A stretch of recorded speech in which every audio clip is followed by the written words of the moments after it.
में एग्जाम्स का बहुत बड़ा हाथ है। इतना बड़ा हाथ कि अगर हम एग्जाम्स का वर्णन करने लग जाएं तो दिन से रात हो जाएगी, और अगर तुम ये वीडियो रात में देख रहे हो तो दिन हो जाएगा।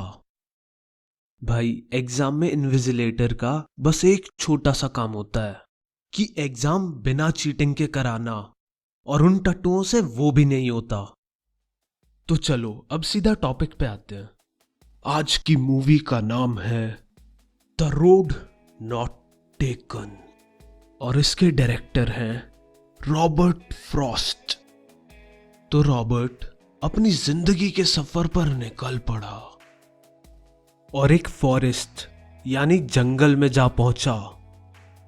पतझड़ का टाइम था तो पूरा जंगल पीला दिख रहा था, यानी पत्तियां सूखकर येलो कलर की हो गई थी। इसलिए पोएम में फॉरेस्ट को येलो वुड कहा गया है।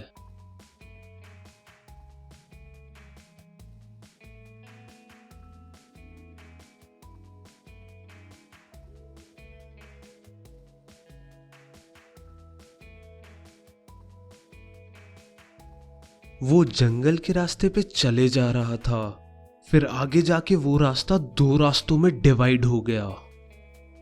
अब पोएट के सामने ये दुविधा थी कि वो कौन सा रास्ता चुने।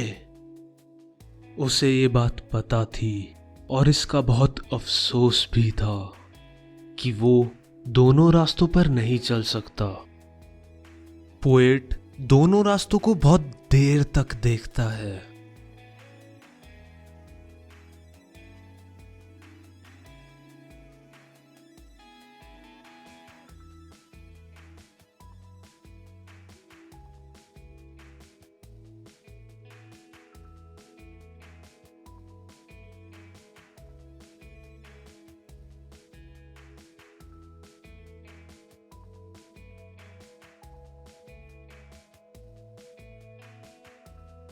ये भी कभी कभार क्वेश्चन आ जाता है कि दोनों रोड्स को डिस्क्राइब करो। तो वो पहले रोड को देखता है, जितना दूर तक देख सकता है देखता है। रोड आगे जाके बेंड हो रहा था। वो रोड छोटे पेड़ों और झाड़ियों में मुड़कर गायब हो गया। दूसरी रोड भी बराबर खूबसूरत थी और दोनों पर येलो कलर की पत्तियां पड़ी हुई थी। पर दूसरा रोड थोड़ा ग्रासी था, यानी घास से ढका हुआ, और घास घिसी हुई भी नहीं थी। इससे पता चलता है कि दूसरे रोड पर बहुत ही कम लोग गए हैं। तो पोएट दूसरा रोड चुनने की सोचता है, वो रोड जिसे बहुत ही कम लोगों ने चूज किया। और पहला रोड किसी और दिन के लिए छोड़ देते हैं। वो जानता था कि ये रोड दूसरे रोड में निकल जाएगी, या ये कह लो कि ये रोड आगे जाके दोबारा डिवाइड हो जाएगी और ये डिवीजन का सिलसिला कभी नहीं रुकेगा। और इसीलिए उसे पता था कि वो कभी वापस नहीं आ पाएगा, और जो रास्ता वो छोड़ रहा है उस पर कभी ट्रैवल नहीं कर पाएगा। और अगर कोई तुमसे पूछे कि भाई कौन सा रोड ट्रैवल करना पसंद करोगे तुम, तो बता देना मैं भी पोएट की तरह दूसरा रोड ट्रैवल करना पसंद करूंगा, क्योंकि मुझे चैलेंजेस फेस करना पसंद है और मैं बहुत ही ज्यादा एडवेंचरस पर्सन हूं। तो ये तो हो गई लाइफ की बात, लेकिन अगर तुम कभी जंगल में फंस जाओ और तब चॉइस बनानी हो तो थोड़ा सोच समझ के बनाना, क्योंकि अगर उस रोड पे भूत, भेड़िया या भालू मिल गया ना तो सारा एडवेंचर बाहर आ जाएगा।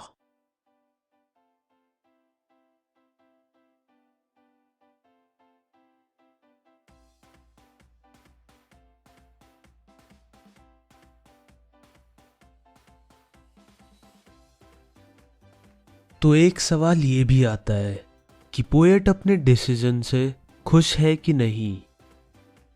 तो अभी तो खुश नहीं है, क्योंकि उसे पता नहीं है कि उसने सही डिसीजन लिया है या गलत। वो तो उसे फ्यूचर में ही पता चलेगा। वो ये भी कहता है कि कई सालों बाद वो आहें भरते हुए बताएगा मेरे सामने दो रास्ते थे और मैंने वो चुना जो बहुत कम लोग चुनते हैं, और बस उस डिसीजन के कारण मेरी पूरी जिंदगी ही बदल गई। पोएम की एंड में लिखा हुआ है, I took the one less travelled by and that has made all the difference. मतलब वही है, उसने वो रास्ता चुना जो बहुत कम लोग चुनते हैं, और उसी डिसीजन के कारण उसकी लाइफ ही बदल गई। तो क्या डिफरेंस आया, ये भी पूछा जा सकता है। हालांकि इस पोएम में कहीं बता नहीं रखा है कि उसके डिसीजन से क्या डिफरेंस आया। तो इसे हम लाइफ से कनेक्ट करते हैं। लाइफ में कई सिचुएशन आएंगी जब तुम्हें एक रास्ता चुनना होगा। रास्ते से मेरा मतलब है चॉइस बनानी होगी। या तो हम रिस्क ले सकते हैं या फिर एक सिंपल चॉइस चूज कर सकते हैं। अगर हम इसे पोएट की जिंदगी से लिंक करें तो उसके सामने दो कैरियर चॉइस थी।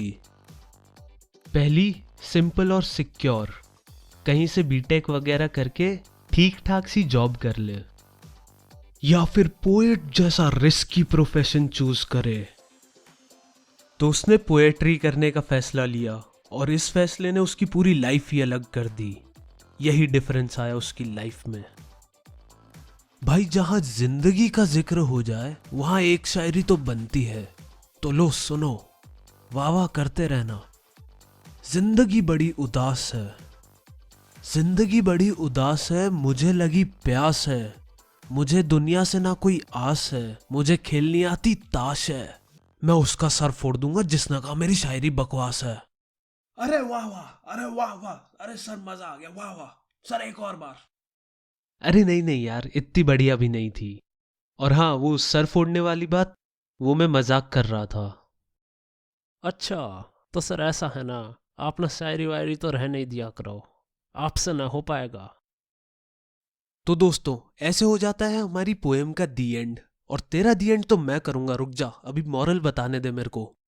हाँ, तो मॉरल है, तो कभी अगर तुम्हारे सामने दो रास्ते हो तो तुम तीसरे पे जाना। तीसरा रास्ता वो जहां पे तुम जाना चाहते हो, जिस पे आज तक कोई नहीं गया।